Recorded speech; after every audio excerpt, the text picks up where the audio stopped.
Quentin Adler watched from the distance as a delivery driver staggered, his knees buckling before he collapsed onto the cold pavement outside the warehouse. Quentin's stomach dropped. Without thinking, he sprinted forward, his steel-toed boots pounding against the concrete. A few employees nearby glanced at the fallen man but made no move to help. One of them, a shift supervisor with a clipboard in hand, shook his head. "He's probably just faking it," the man muttered. "These drivers always pull stunts to get out of work." Quentin ignored him, crouching beside the driver, a man in his late 40s with graying hair and a sweat-soaked uniform. His breathing was shallow, his face pale. "Hey, can you hear me?" Quentin asked, shaking the man's shoulder. The driver's eyelids fluttered open and he coughed weakly. I just need a second." "No, you need help," Quentin said firmly. He turned to the employees standing around. "Someone call an ambulance. Now." The supervisor rolled his eyes. "Look, I don't know who you are, but we don't need to make a big deal out of this. He's probably just dehydrated." Quentin's jaw clenched. He had owned this company for 6 years after buying it from the previous owner, but with 6 distribution warehouses, he had never personally met most of the employees. That was why he had gone undercover dressed in a dusty hoodie, worn jeans, and an old baseball cap to see how things really operated on the ground. And now, what he was seeing made his blood boil. Another worker, a younger guy with tired eyes, hesitated before stepping forward. "I'll call 911. He pulled out his phone, his fingers shaking. Quentin turned back to the driver. "Hang in there, help's coming." The man nodded weakly, his breathing still labored. Quentin looked up at the gathered employees. "Does anyone know this guy?" "Has he been here before?" One of them, a woman with a ponytail, finally spoke up. "Yeah, his name's Ray. He delivers here a lot. He always seems exhausted, but no one really asks why." Quentin's jaw tightened. That was going to change. The ambulance arrived within minutes, and Quentin helped the paramedics load Ray onto the stretcher. As they drove off, he turned his attention back to the shift supervisor, who had been standing with his arms crossed, clearly annoyed. "You didn't even try to help him," Quentin said, his voice low and sharp. The supervisor scoffed. "We have work to do. We can't drop everything for some driver who can't handle his job." Quentin's fists clenched, but he forced himself to stay calm. He needed to see more before revealing who he was. He turned to the younger worker who had called 911. "What's your name?" "Derek." "You did the right thing, Derek, thank you." Quentin nodded before glancing around the warehouse. He was starting to see problems everywhere, exhausted workers moving at a frantic pace, pallets stacked dangerously high, and a general sense of unease in the air. Something was wrong here, and he was going to find out exactly what. For now, he'd keep his identity hidden. But when the time came, they'd all know exactly who he was. Quentin kept his head down as he moved deeper into the warehouse, blending in with the workers. He needed to see how things operated beyond that disturbing moment outside. A forklift whizzed past him, narrowly missing a stack of crates that wobbled dangerously. No one seemed to notice or care. A few feet away, 2 workers were hurriedly loading boxes onto a conveyor belt, their movements rushed and imprecise. One of them, a man in his 20s with dark circles under his eyes, winced as he lifted a heavy package. His coworker, a woman with frayed sleeves on her uniform, didn't even glance at him before shoving another box his way. Quentin stepped closer, watching how the team functioned. "Come on faster," a voice barked from above. A short, stocky man stood on an elevated platform, arms crossed. His name tag read Supervisor Paul. His eyes darted between the workers with impatience, his foot tapping against the metal railing. The younger worker who had winced earlier hesitated before hoisting another box onto the conveyor belt. His grip slipped, and the package hit the edge, tumbling onto the floor with a thud. Paul's face darkened. "You break anything in there, Alex?" Alex swallowed hard. "I don't think so." Paul descended the stairs quickly, closing the distance between them. "If anything's damaged, that's coming out of your paycheck," he snapped. Alex's posture tensed, but he didn't argue. Quentin noticed the other workers around them keeping their heads down, pretending not to hear. Quentin stepped forward. "That doesn't seem fair." Paul turned, eyeing him up and down. "Who the hell are you?" "New guy," Quentin said simply. Paul scoffed. "Then keep your mouth shut and your hands moving. We don't pay people to stand around." Quentin clenched his jaw but held back. He wasn't here to blow his cover, not yet. He grabbed a box and started working alongside Alex, who shot him a wary glance before returning to his task. The pace was brutal. The conveyor belt never stopped and the flow of boxes never slowed. Within minutes, Quentin's back ached from the repetitive motion and sweat gathered under his hoodie. No wonder these workers looked exhausted. Paul hovered nearby, barking orders and criticizing minor mistakes. He never lifted a single box himself. At one point, the woman beside Alex groaned, flexing her fingers. "Can we at least get a break soon?" Paul rolled his eyes. "You get your break when I say you do. Now quit complaining." Quentin's hands tightened around the box he was lifting. A loud crash echoed through the warehouse. Everyone turned. A towering stack of pallets had collapsed near the loading docks, scattering product across the floor. A worker stood frozen nearby, his face pale. Paul's face twisted in anger. "What the hell happened?" the worker stammered, his hands shaking. I was just..." Paul marched toward him. "Do you know how much that costs us? You think we're made of money?" The worker shrank back. I thought it was stable." "Well, you thought wrong." Quentin moved before he could stop himself. "Maybe if things weren't stacked so high, this wouldn't have happened," he said, stepping between Paul and the worker. Paul turned on him. "You got something to say, new guy?" Quentin met his glare. "Yeah, this place is a mess. People are exhausted, safety's an afterthought, and you're more interested in blaming them than fixing anything." A tense silence settled over the warehouse. Workers stopped what they were doing, their eyes flicking between the two men. Paul let out a sharp laugh. "You've been here, what, an hour, and now you're an expert." Quentin didn't blink. "I've been here long enough to see what's wrong." Paul's nostrils flared. "You don't know how things work here." Quentin took a step closer. "I know enough to say this isn't how a company should treat people." Paul's eyes narrowed. "You're on thin ice, buddy." Quentin nodded slowly. "Yeah. And you're about to fall straight through." He reached up and pulled off his cap. Gasps rippled through the crowd. Paul's face drained of color. Quentin leveled his gaze at him. "I own this company."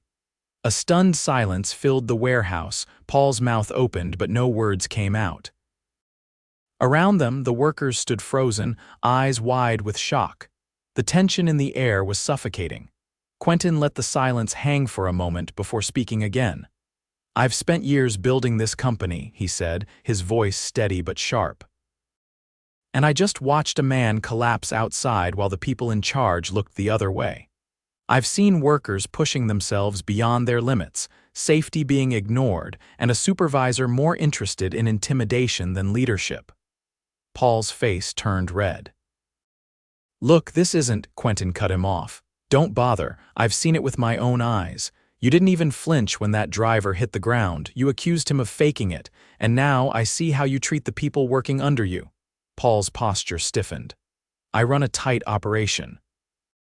If we don't push, we don't hit our numbers." Quentin's expression didn't waver. "And at what cost? Burned out employees, unsafe conditions, people too scared to speak up." He turned to the surrounding workers. "How many of you have been afraid to take a break because of retaliation?" A few hesitant hands went up. Some workers exchanged nervous glances as if unsure whether to admit it. Quentin's jaw tightened. "That's what I thought." He turned back to Paul. "Your job is to lead, not to break people down." Paul's hands clenched at his sides. "With all due respect, you don't understand what it's like on the floor. It's easy to make judgments from the top." Quentin's eyes narrowed. "I just spent a shift working alongside them. I lifted the same boxes, felt the same exhaustion, saw the same problems firsthand, and what I saw is unacceptable." Paul's mouth pressed into a thin line, but he didn't respond. Quentin turned to the workers. "I want to hear from you. What's really going on here? No consequences. Just honesty." For a moment, no one spoke. Then Derek hesitated before stepping forward. "The quotas are impossible," he said. "They keep increasing, but we don't get more people to help, and if we fall behind." His voice trailed off as he glanced at Paul. Quentin nodded. "Keep going," Derek swallowed.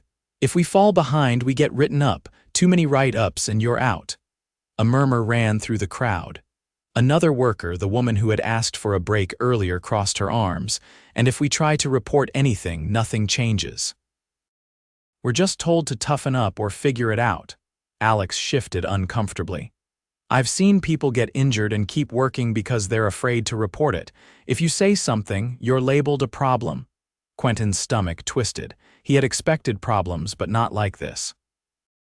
He turned back to Paul. "You knew about this?" Paul's gaze flickered, but he didn't answer. Quentin took a slow breath, keeping his voice controlled. "You're done here." Paul's expression hardened. "You can't be serious." Quentin didn't blink. "You're fired." Effective immediately. A ripple of shock went through the warehouse. Paul let out a short, bitter laugh. "Firing me won't fix anything. You think these problems start and end with me?" Quentin's gaze didn't waver. "No, but you've made them worse. And I can't have someone like you leading my people." Paul's jaw twitched, but he said nothing. After a tense beat, he exhaled sharply and turned on his heel, storming toward the exit. Quentin let out a slow breath before addressing the workers. "This doesn't end with him. I take responsibility for what's happened here. I should have seen it sooner, and I promise you this changes now." The crowd remained silent, uncertainty still lingering in their eyes. Quentin met their gazes one by one. "Starting today, quotas will be reviewed, break enforcement will be mandatory, and any retaliation for reporting concerns will not be tolerated. I'll be personally overseeing these changes, and I want you to hold me accountable. If something's wrong, I need to know." Derek hesitated. "You really mean that?" Quentin nodded. "I do, and I'll prove it." For the first time, the tension in the room seemed to ease. Workers exchanged uncertain but hopeful glances. Quentin knew fixing this wouldn't happen overnight, but this was the first step. And he wouldn't stop until this company was a place people were proud to work. Quentin stood among the workers, the air still thick with uncertainty. Paul was gone, but the damage he had done wouldn't disappear overnight. The people standing before him had spent years enduring a culture of fear and exhaustion, and it would take more than promises to convince them that things would truly change. He walked toward Derek, Alex, and the others who had spoken up. They watched him cautiously, as if waiting for the moment when he would backtrack or soften his stance. "I need to know everything," Quentin said. "No filters, no sugarcoating. If I don't understand exactly what's wrong, I can't fix it." Derek glanced at the others before speaking. "It's not just the quotas, it's the way we're treated. We're numbers, not people. Guys are scared to call out sick because they know they'll come back to fewer hours or worse shifts." Alex nodded. "And the equipment's a mess. That forklift that almost hit you earlier breaks stick all the time." "We've reported it," he hesitated. "Nothing ever gets done." Quentin's stomach tightened. He had allocated funds for maintenance. Someone somewhere had decided that ignoring those repairs was more convenient. The woman who had spoken earlier, whose name tag read Lisa, crossed her arms. "We used to care, used to take pride in the work, but when you're treated like you don't matter long enough, you start believing it." That hit harder than anything else. He had built this company with the goal of creating a place where people wanted to work, where they felt valued. And yet here they were, telling him they felt disposable. Quentin turned toward the warehouse office. "Come with me." The small group exchanged wary glances before following him inside. The office was cluttered with paperwork, a computer monitor flashing an overdue system update, a half-empty coffee cup sitting beside it. This was where Paul had spent his time away from the floor, making decisions that affected people without ever understanding them. Quentin didn't sit. "I need names. Who's in charge of equipment maintenance? Who handles scheduling? Who ignored reports?" Derek hesitated before stepping forward. "Maintenance requests go to a guy named Harris. He's supposed to coordinate with corporate, but..." He shrugged. "Good luck getting a response." Lisa added. Scheduling's run by a woman named Brenda. She decides who gets what shifts. If she doesn't like you, you get the worst ones. Quentin's jaw tensed. And retaliation for speaking up, Alex exhaled through his nose. That's harder to pin down. Write-ups suddenly appear in your file for performance issues. You're told you're not a good fit. A lot of guys just leave before it gets worse. It was worse than he had thought. And the fact that this had gone unnoticed for so long meant one thing: there were people higher up looking the other way. Quentin pulled out his phone and dialed. It rang twice before a voice answered. "This is Harris." Quentin didn't waste time. "Why are maintenance requests being ignored?" A pause. Then, "Who is this?" "Quentin Adler." The silence stretched longer this time. I wasn't aware there was an issue, sir." Quentin's patience was razor thin.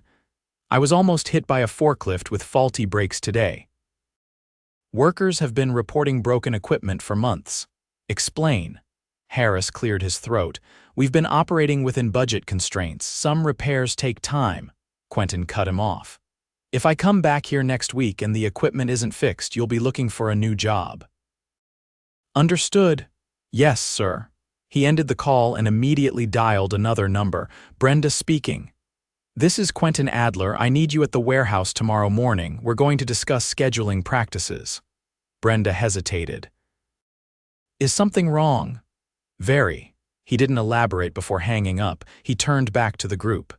"This isn't going to be an overnight fix, but I promise you I'm not leaving this alone. Effective immediately, there will be changes." Lisa arched a brow. "Like what?" "For starters, retaliation stops today. If anyone experiences it, they come straight to me." His gaze swept over them. "That includes you." Derek shifted. "And the quotas," Quentin nodded, "being reevaluated." "We're not running a sweatshop." Alex exhaled, rubbing the back of his neck. "And breaks? Every worker gets the time they're entitled to, no exceptions." A long silence followed. He could see the conflict in their eyes, hope battling against skepticism. They had heard promises before. But this time it was coming from the top. Lisa finally spoke. "If you follow through, you'll earn back trust, but until then." She shrugged. Quentin respected that. He had no right to demand their belief, only to prove himself. He looked at Derek. "You did the right thing today, calling 911. Derek shifted uncomfortably. "Anyone would have." "No," Quentin said firmly, "not anyone, and that's the problem." Alex spoke up. "What about Ray, the driver who collapsed?" "I'll be checking on him personally." Lisa nodded slowly. "Then maybe things can change." Quentin met her gaze. "They will." For the first time, he saw something shift in their expressions. It wasn't trust yet, but it was something close. And that was enough for now. Quentin left the office and stepped back onto the warehouse floor. The energy had shifted. Workers weren't just going through the motions anymore, they were watching him, waiting to see if he would follow through. He wasn't about to let them down. He pulled out his phone and dialed another number. This time, his operations director, Malcolm, answered. "I need you at the East Side warehouse first thing tomorrow," Quentin said. "We have serious problems that need addressing immediately." Malcolm hesitated. "What kind of problems?" "Employee mistreatment, ignored maintenance issues, unsafe working conditions. The works." A pause. "I wasn't aware." "I wasn't either," Quentin interrupted. "That's the problem. We should have seen this. We didn't." Malcolm exhaled. "I'll be there." Quentin ended the call and turned to the workers still standing nearby. "I'll be walking the floor for the rest of the day. If you have something to say, now's the time." For a moment, hesitation lingered. Then, one by one, they started speaking up.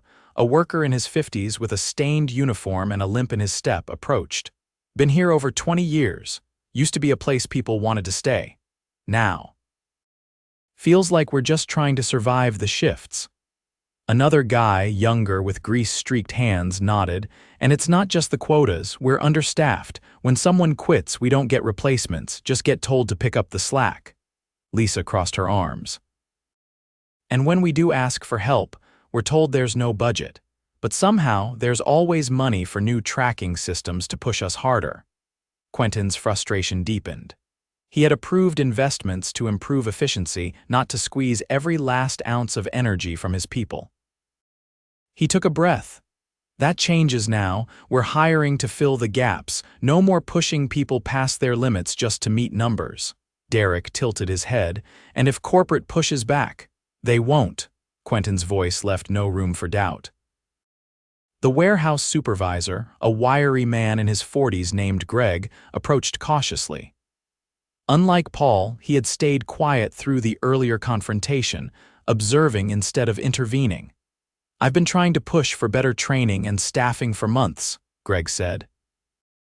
"Kept getting shut down," Quentin studied him. "Who kept shutting you down?" Greg hesitated. "Brenda, mostly, said we didn't have the budget, that I needed to maximize productivity with what we had." Quentin's jaw tightened. Another name added to the growing list of problems. Greg continued, voice quieter. "I'm not saying I got it all right, but I tried to run shifts without breaking people." Quentin nodded. "You want to be part of making this place better?" Greg met his gaze. "Yeah, if you mean what you're saying, then yeah." "Good," Quentin glanced around. "Because we've got work to do." The rest of the shift, he stayed on the floor, watching, listening, learning. He saw how the workers maneuvered around failing equipment, how they instinctively avoided areas that were unsafe. He noticed how they stole glances at the clock, counting down to their next break, hoping it wouldn't be denied. He also saw their resilience. Despite everything, they worked with a quiet determination, pushing through exhaustion and frustration because they had no choice. By the end of the shift, he had a plan forming. As the workers clocked out, Quentin gathered the supervisors and remaining staff. "Tomorrow morning," he said, "we're shutting this warehouse down for a full safety audit. No quotas, no shipments going out until we fix what's broken." Greg's eyebrows lifted. "That's not going to be popular with the higher-ups." "I don't care." Lisa let out a low whistle. "Never thought I'd hear that from the top." Quentin looked at her. "You're going to hear a lot of things you never expected, and you're going to see them happen." For the first time, he saw something shift in their expressions. Hope. It was a start.